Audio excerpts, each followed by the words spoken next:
384.7 on the CRV as we roll out of the parking lot later on this afternoon to conclude the work week and say good morning before we get to that point to the Admiral, Bill Stubblefield. Good morning. What, next February is it? Is that the target date? 2/26/26. 02/26. Next 2026. Next February then. February 26th. Yes, Bill, that's right. Would have sufficed, but it's okay. We can go down to the Pacific date. You want to give me an hour, Rob? I'm going to give it to you one way or the other. Good morning, Rob. If I don't, you're just going to take it. Good to be here. I'm going to try to say good morning to Mike High without being interrupted. Good morning, Badger. Let me pause for a second. Okay, good morning. Check your shoulder to the right. Good morning, sir. Thank you for coming in today. And are you doing the Southern Legislative Conference? I am not. No, I'm actually getting ready to go on vacation. Hey, good for you. So, yeah. Where on vacation are you going, Mike? Just Ocean City for the Ocean week. City, yeah. Yep. You know, normally there we go. This before we get started, there's a lot of laughter and a lot of joviality. Levity, so yeah, but this morning it was all serious discussion. So I'm having trouble making that transition, Rob, from very serious to you were the one asking all the serious questions. Here's the difference, though. The Badger never got worked up the entire time. He did not. No.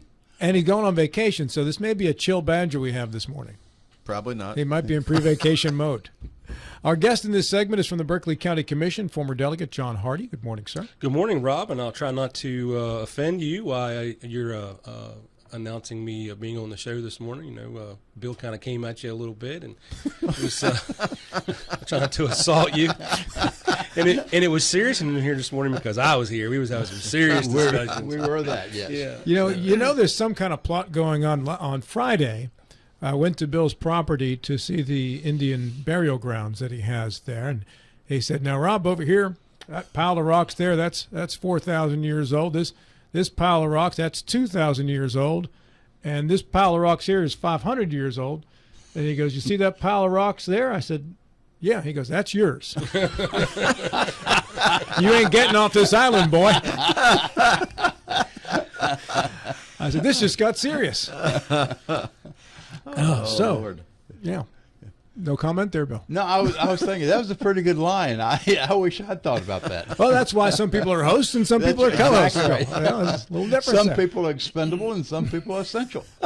I want to know how you know one rock is 4,000 years old and one rock is 2,000 years old. Well, Bill wrote on them 2000 BC, 2100 AD. Boy, I guess if you were there. He took a spray bomb and put the date on him, and he was like, "I remember that day." That's amazing. Mr. Hardy, let's talk TIF districts. And another acronym I hadn't heard before, too, what did you say besides TIF? Stiff. STIF. What is a STIF It's a district? sales tax incremental financing, and a TIF is a tax incremental financing, and it's a product of economic development. I learned about it probably 5 years ago. It was not something that was really utilized here in the Eastern Panhandle, but the Commission has started using them, and they're a great economic development tool. And basically what it does, if you take a piece of property, we have two TIF districts in the county right now, a northern and a southern. And I think the county has a TIF district, or the city has a TIF district too, out off Edmund Miller Boulevard.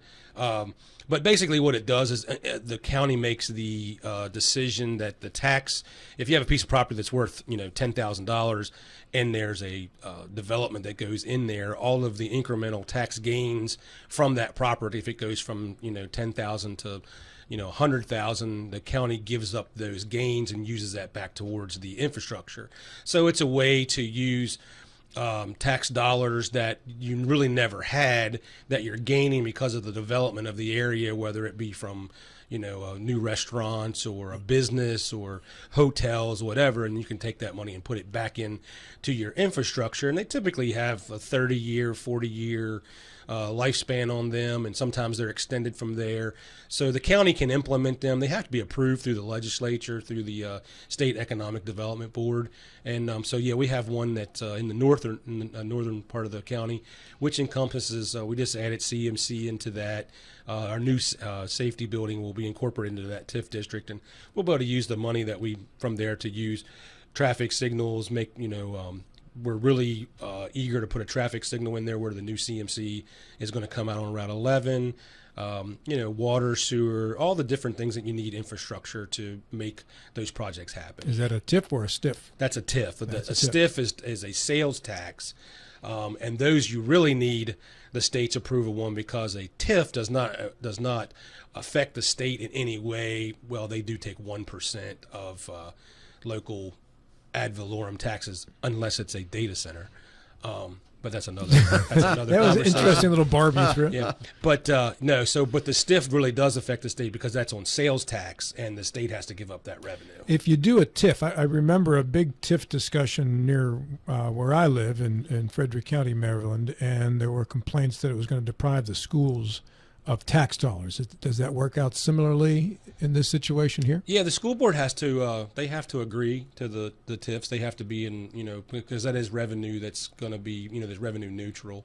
So, but it's typically used not for residential growth. It's usually for commercial industrial growth. So it doesn't affect the school board as much because you're not bringing a lot of students in those TIF areas. It's typically for industry. So and you got to remember that they were only getting so much money out of it to begin with. It was a small portion, right? Before they decided to open it up for industrialization and yeah, there's a really one of these that works really well in Harrison County. Me and Clay Riley really gave me a good education on these. He understands these really well, and they had to extend one up there.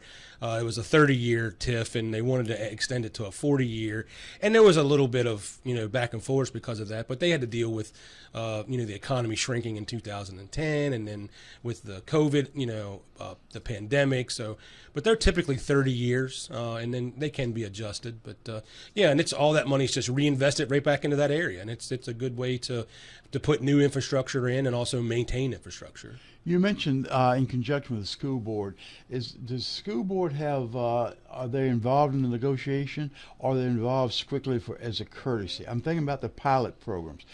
There's no requirement the school board to be involved with a pilot, but we generally bring the pilot in as a courtesy. The same thing with a TIF. Does the school board have the legislative given authority to be involved? I think they just sign off on it. That's my point. Do they have to sign off, or could it be done independent of the school board? I don't know that, Bill. Yeah. I don't know. I haven't been that deep in the weeds of it with the school board or not. But I've been working on the part of it with the industry and what's coming, and so I don't really. I'm pretty sure that they do just sign off on it. They're not in the negotiating part of it. Now the pilot programs, they do have to.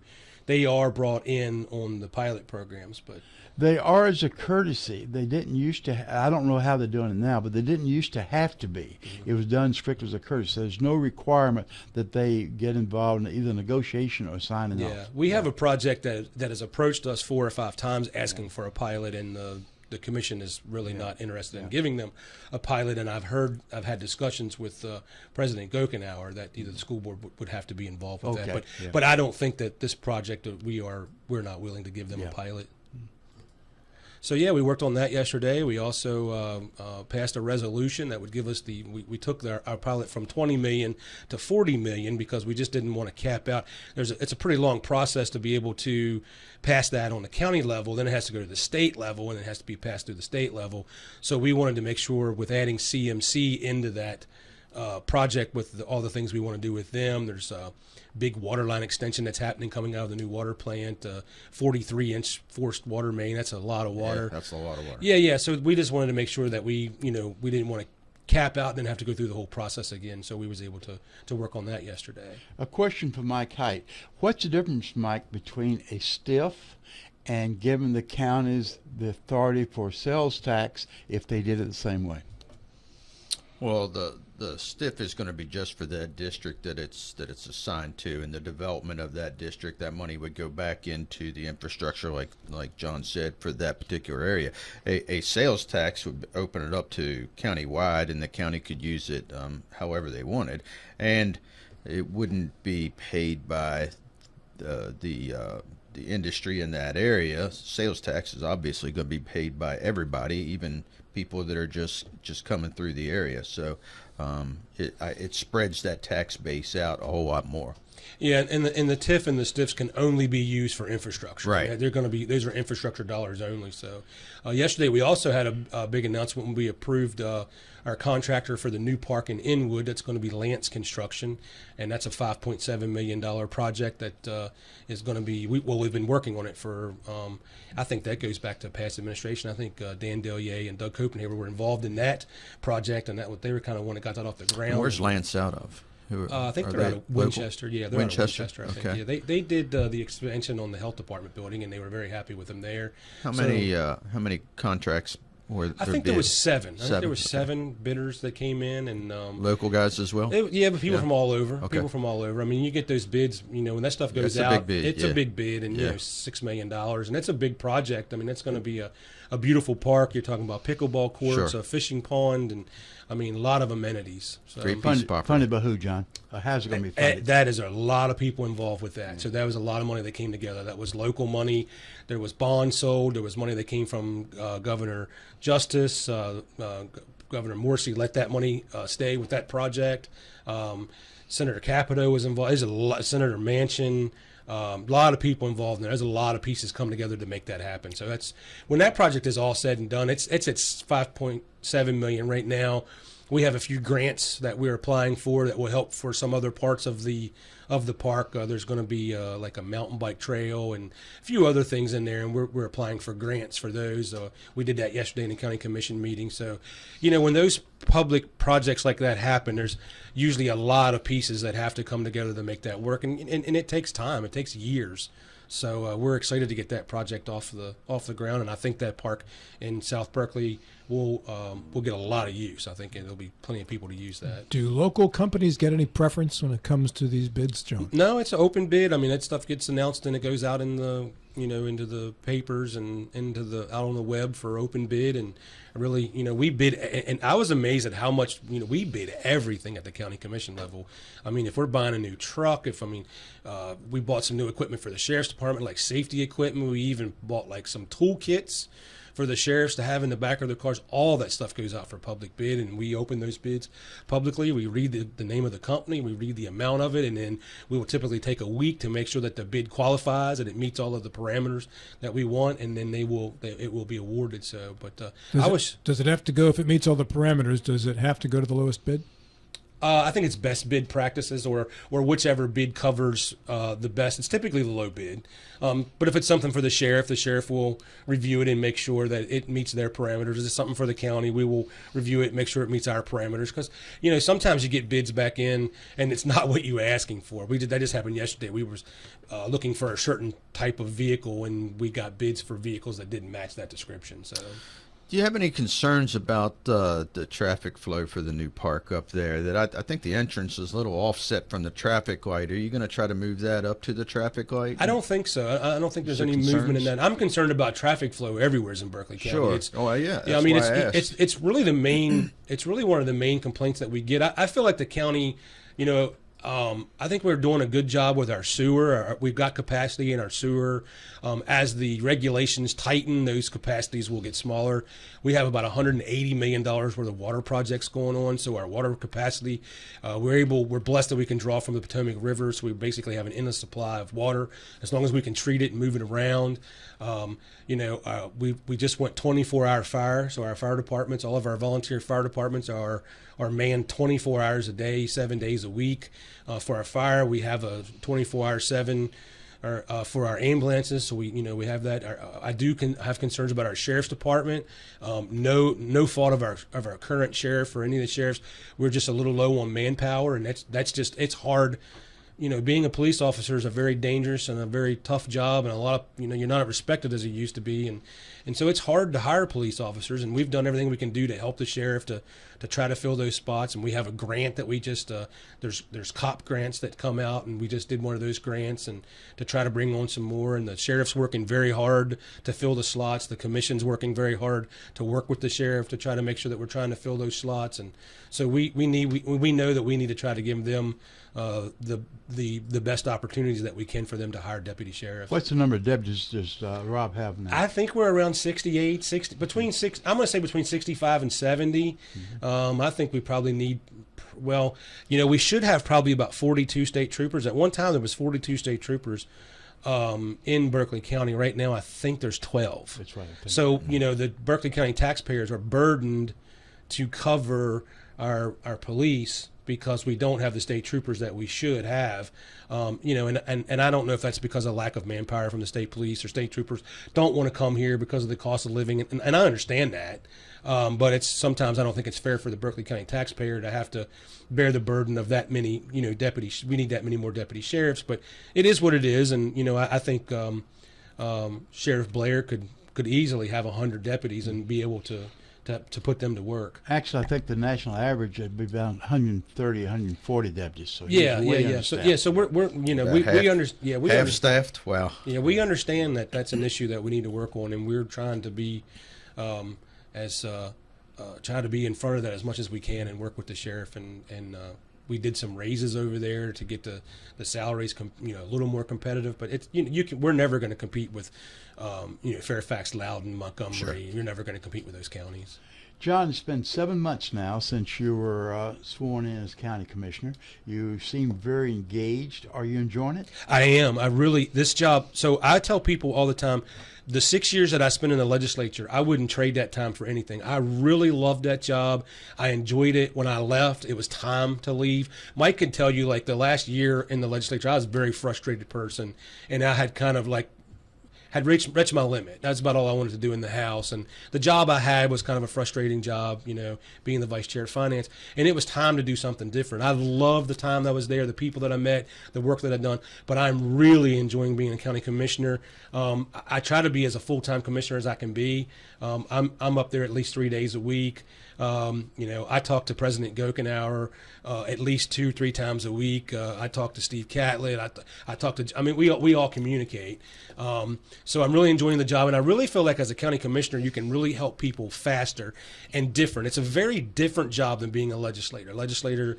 The job, it's very different, but I feel like as a commissioner, you can solve smaller problems faster. So typically if someone calls me with an issue with something at the planning department or something for a permit or a road issue or something, I can typically get that taken care of in a day or two. I call out to the state road. I've got a great relationship with those guys. I built that relationship through the years in the legislature. They will typically try to get things taken care of for me. All of the county staff is very receptive if there's an issue and try to work with you and try to get those things taken care of. So, yeah, I'm really enjoying being a county commissioner. And the commute is a lot better. Yeah, it is. John Hardy, our guest here on the program. John, recently the Jefferson County Commission called for the removal of its entire JCDA, Jefferson County Development Authority. The law permits them to do that in some form or process. There's some complaints about the way it happened, process-wise. They've made the announcement that they'll be replacing about half of those posts that were there. And I was told by one former member of that group that they will no longer have they will no longer permit mandatory representation from the 5 cities that used to make up part of that board. Are the Berkeley County Commissioners considering doing anything similar to that, or right now looking at any of the boards for removal to restart the process? No, not that I'm aware of. We have our board processes in place. I'm not aware of any moves that will be made in the Berkeley County Commission to disband any boards or remove all members from those boards. I'm not exactly sure what happened in Jefferson County, and that's Jefferson County's business. And but no, our boards, we have a really good board process. I'm working on adding 1 member to the Planning Commission, and the only reason I'm doing that is sometimes we have trouble making quorum. The Planning Commission, and the Planning Commission meets every other week, and that's a very important commission to make sure that you have quorum, and not that we're having trouble making quorum, but we're just barely making quorum. So some people travel, some people are in Florida for the winter, and so I'm trying to get some people on that board that are here all the time and can be at every meeting. But I think most of our boards work well, and we have people all the time coming on, people coming off, and so I don't think there's any plans for any big moves right now.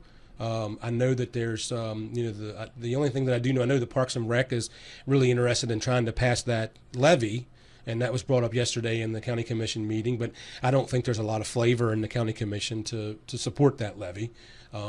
So I think that's probably been expressed to them, and if it has to be taken to a vote, I'm sure we would be more than glad to put it on the agenda and take a vote on it. But I don't really think there's any reason to do that. I mean, there's just not been a lot of appetite for that. John, if I can, and this is symbolic of a lot of things, that it's my view is carry it to the voters, let them decide.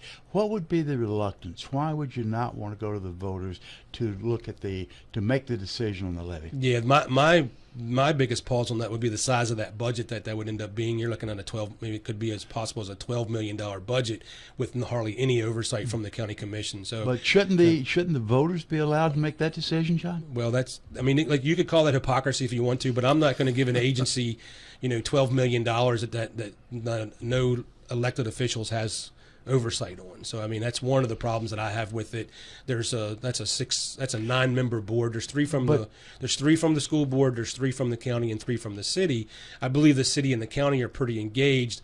I don't know how engaged the school board is. Now, at one time the school board was they were a very important part of Parks and Rec. We used because we needed them for facilities and stuff like that, and we're very grateful for that. But I think sometimes relationships need to be reevaluated, and so there you only have 3 appointees from the county, and there's an agency that may have like $12 million.